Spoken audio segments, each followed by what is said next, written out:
स्वागत है आप सभी का एक बार फिर से। कांग्रेस नेता राहुल गांधी ने शुक्रवार को भाजपा के नेतृत्व वाली केंद्र सरकार द्वारा लाई गई इलेक्ट्रॉन बॉन्ड को दुनिया का सबसे बड़ा एक्सटॉर्शन रैकेट जबरन वसूली गिरोह करार दिया। सुप्रीम कोर्ट ने इस योजना को अब रद्द कर दिया है।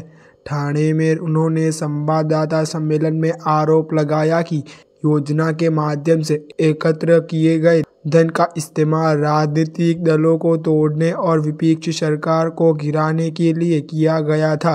सुप्रीम कोर्ट ने निर्देश पर एक दिन पहले ही इस योजना से जुड़े आंकड़े सार्वजनिक किए गए थे।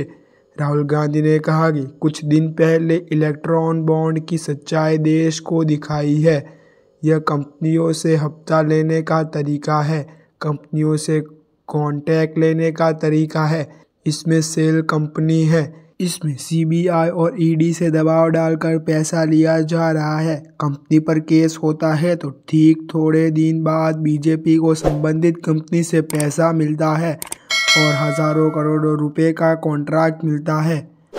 राहुल गांधी ने कहा कि इलेक्ट्रॉन बॉन्ड और राज्य में कांग्रेस या अन्य विपक्षी दलों की सरकारों द्वारा दिए गए अनुबंधों के बीच कोई संबंध नहीं है। राहुल गांधी अपनी भारत जोड़ो न्याय यात्रा के अंतिम चरण में महाराष्ट्र में है।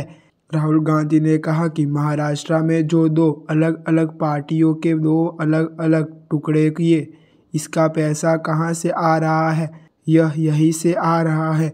इतना ही नहीं, देश में कहीं पर भी जो सरकारें ये गिनने का काम कर रहे हैं, इसका पैसा कहाँ से आ रहा है?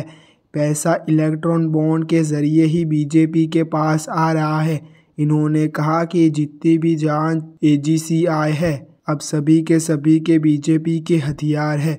अब ये इंस्टीट्यूशन देश की संस्थाएं नहीं है। राहुल गांधी ने कहा कि जब इसकी सरकार नहीं होगी और हमारी सरकार होगी तो इनको भी एक बार सोचकर मजबूर होना पड़ेगा। ऐसे ही अच्छे न्यूज़ जानने के लिए आप हमारे YouTube चैनल को सब्सक्राइब करना ना भूलें।